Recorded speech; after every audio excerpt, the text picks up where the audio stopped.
వంట రెడీ అయిందని అక్క చెప్తోందిగా. నేను వండుతానని ఉదయమే చెప్పాను కదా, మళ్ళీ దాని మీద డిస్కషన్ ఎందుకు? అంటే ఏంటి, మావయ్య గారికి మేము వండేది పనికిరాదనా?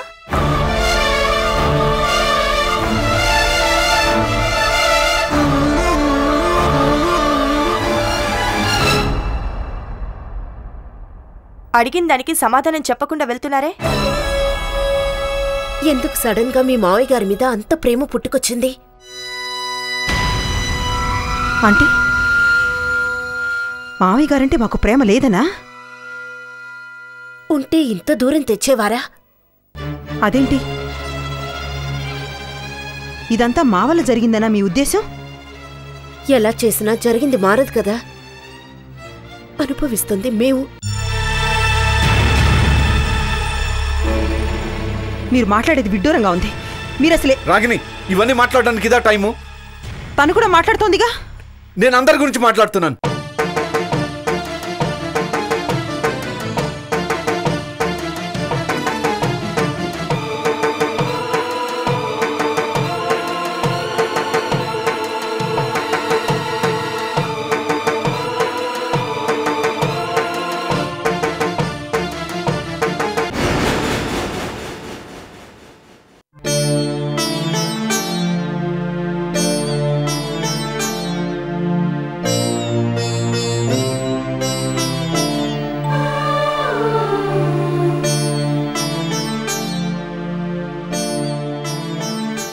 ఇంత దారుణంగానా?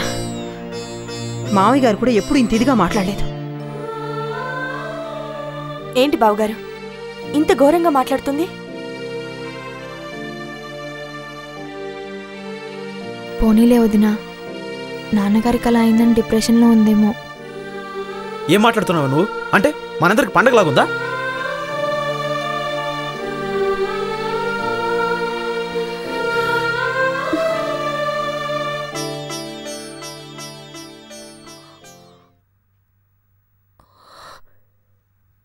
చూడండి, మీ నాన్నగారు నానమ్మని చూడాలని అడుగుతున్నారు.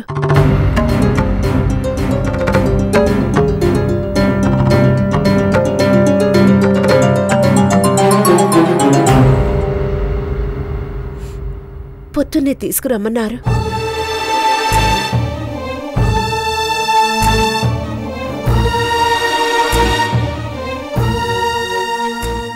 ఆవిడ ఎక్కడికి వెళ్లారనేది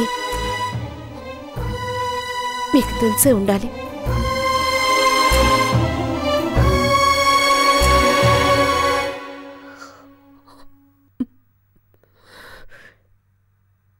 నేను బయటదాన్ని కదా,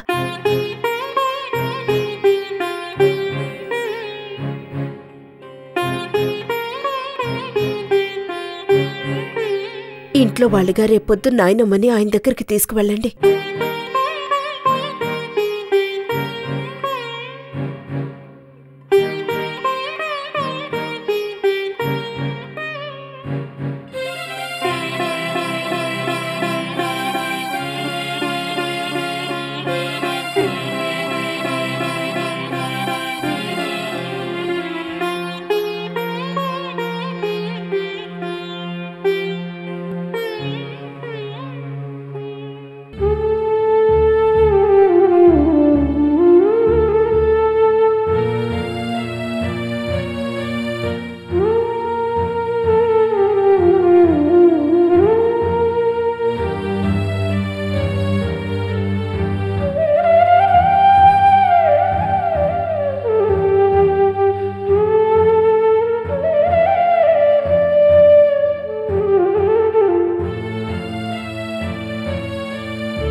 తప్పు చేసావనిపిస్తోంది.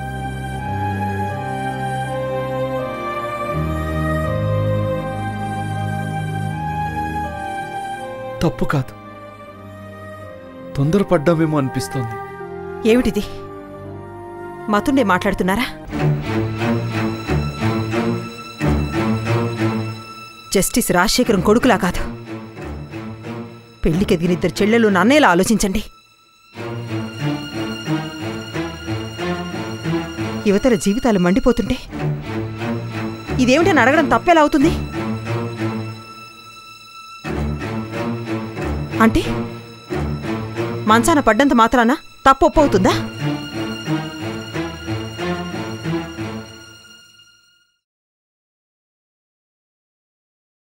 ఇప్పుడు మావయ్య గారికి ఇలా అయింది కాబట్టి తప్పు మనది అంటున్నాం.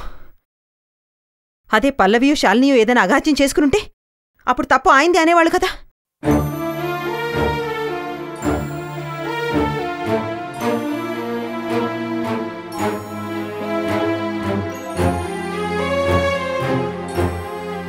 సంఘటనకి ఫలితం ఎప్పుడూ ఒకటే ఉంటుందండి.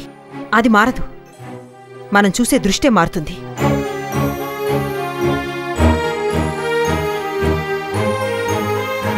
నిశ్చితార్థం ఆపేశారు కాబట్టి ప్రార్థన నోటీస్ పంపింది. ప్రార్థన నోటీస్ పంపితే ఆయన గుండె నొప్పి వచ్చింది. అందరూ పంపిన నోటీస్ గురించి మాట్లాడుతున్నారే గాని నిశ్చితార్థం ఆపేయడం గురించి ఎందుకు మాట్లాడడం లేదు? అంత తేలిగ్గా తీసిపారేస్తావేంటి రాగిని? అందులో చిన్న పెద్ద తేడా లేదా? మనుషుల్లో చిన్న పెద్ద ఉంటాయి, తప్పుల్లో కాదు. ఎవరు చేసినా తప్పు తప్పే. బోన్లో ఉన్న నేరస్తుడు ఆత్మహత్య చేసుకోబోయాడని నిర్దోషిని వదిలేస్తారా మావయ్య గారు? ఆయన మీద గౌరవం, అభిమానం ఎప్పటికీ అలాగే ఉంటాయి. అవి మారవు.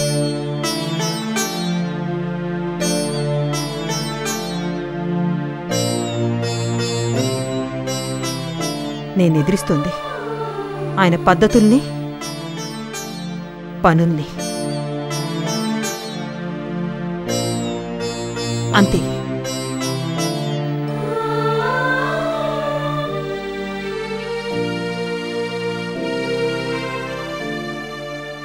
సరే, ఇప్పుడు సమస్య అది కాదు.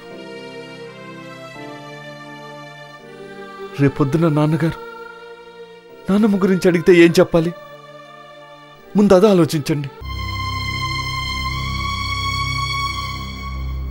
ఆయన డిశ్చార్జ్ అవడానికి ఇంకా 4 రోజులు టైం పడుతుంది కాబట్టి ఇంట్లో ఉన్నారని అబద్ధం చెప్తే? నీకేమైనా పిచ్చా? ఆయన ముందు అబద్ధం చెప్పగలవా? ఒకవేళ చెప్పినా అది అబద్ధం అని అంతకన్నా ఈజీగా కనిపెడతారు ఆయన. ఇంటికి ఫోన్ కలపండి, మాట్లాడతాను అంటే అప్పుడేం చేస్తారు? మరెలా? ఏం చేద్దాం? కనీసం ఎక్కడుందో తెలిస్తే కాళ్ళు పట్టుకునైనా తీసుకొచ్చేవాళ్ళం.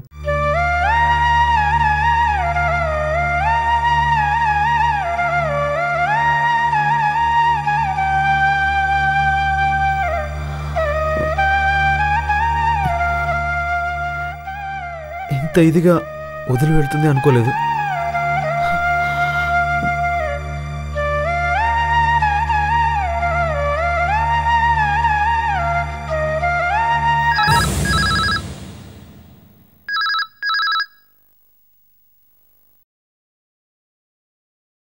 హలో అర్చన, నానమ్మ విషయం ఏమైనా తెలిసిందా? లేదు. ఎక్కడుందో కూడా తెలియలేదా? లేదు. అక్కడికి ఫోన్ చేయటం కానీ రావటం కానీ. ఇక్కడికి వస్తే వచ్చిందా అని నేనెందుకు అడుగుతాను? మావయ్య గారికి ఎలా ఉందండి? ఆయన నాన్నమ్మ గురించి అడుగుతున్నారు. నాకేం చెప్పాలో అర్థం కావటం లేదు. మీరేమైనా ఆలోచించారా? అదే ఆలోచిస్తున్నా. రేపు నాన్నగారికి నాన్నమ్మని చూపించి తీరాలి. ఏం చేయాలో అర్థం కావటం లేదు. ఓకే.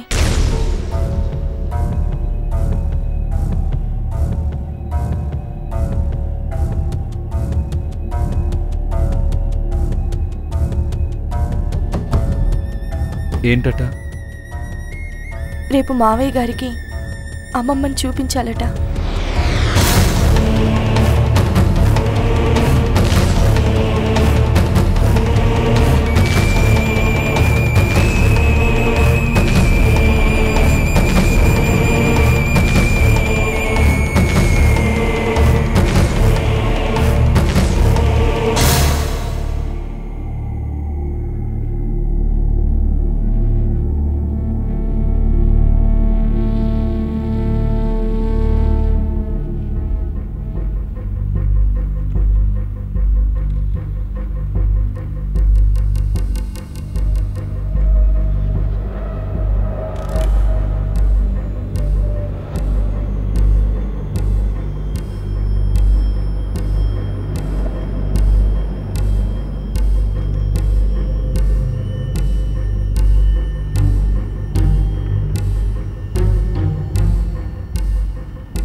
ఇంత లేట్ అయిందేంటి?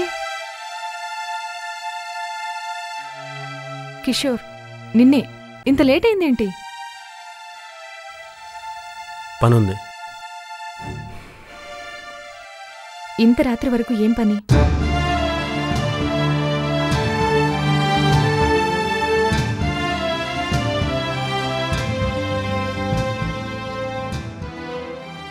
సరే, ఫ్రెష్ అప్ అయ్యిరా, భోంచేద్దాం.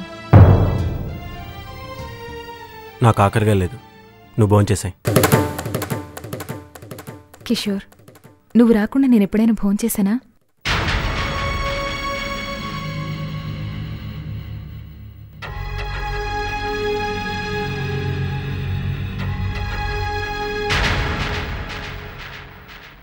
నేను లేకుండా నువ్వు చాలా పనులు చేస్తున్నావుగా.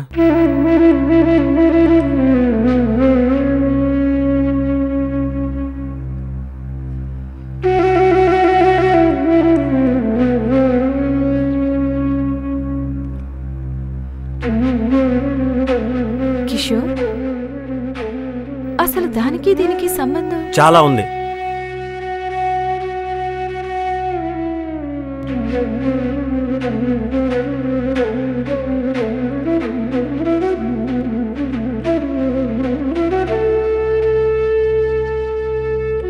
మనుషులకి కొన్ని విషయాల్లో అభిప్రాయ భేదాలు ఉన్నంత మాత్రాన అన్నిటిలో ఆ మార్పు ఉంటుందా? ప్రతిదీ అలాగే చూస్తారా?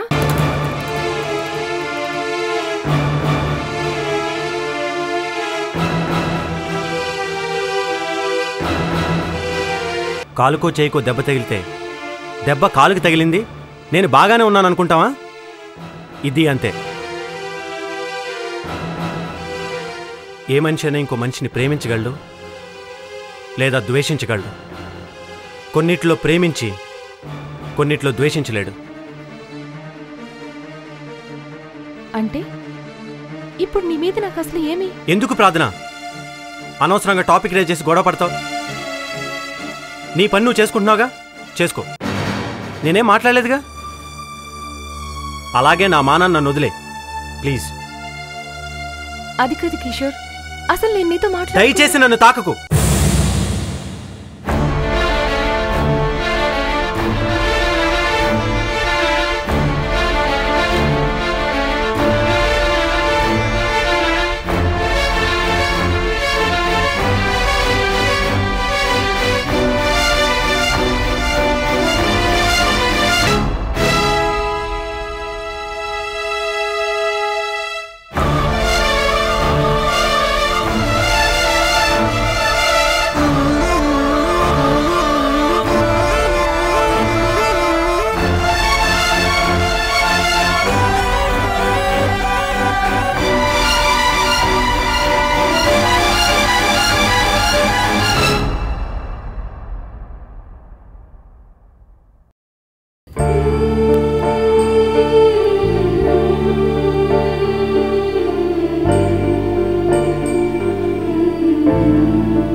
శాలిని,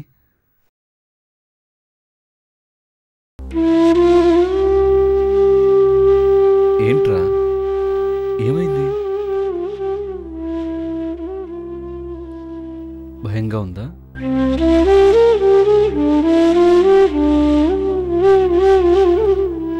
ఎందుకమ్మా భయం? నీకు మేమంతా లేవు. నాన్నగారి గురించా?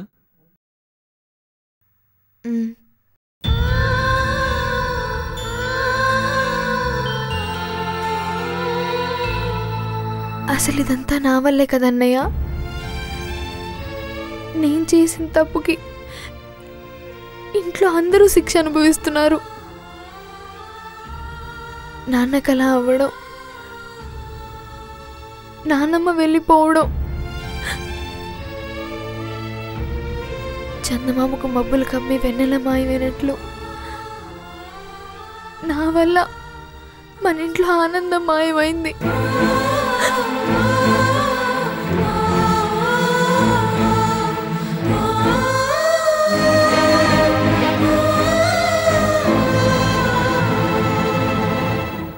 ఇంటికి పెద్ద కొడుకుగా నేను సక్రమంగా ఉండుంటే మన ఇంట్లో ఇంత ఘోరం జరుగుండేది కాదు. రాజశేఖర్ గారి విషయంలో మనం ఆచితూచి అడుగు వేయాలి. ఇప్పటికే ఈ కేసు మీద రాష్ట్రమంతా ఎంతో ఇంట్రెస్ట్ చూపిస్తోంది. ఓసారి అమ్మతో మాట్లాడాలి. ఫోన్ కలుపు. ఛార్జింగ్లో బ్యాటరీ అయిపోయింది. బ్యాటరీలో ఛార్జింగ్ అయిపోయింది నాన్నగారు. నా ఫోన్ నుంచి చేయండి.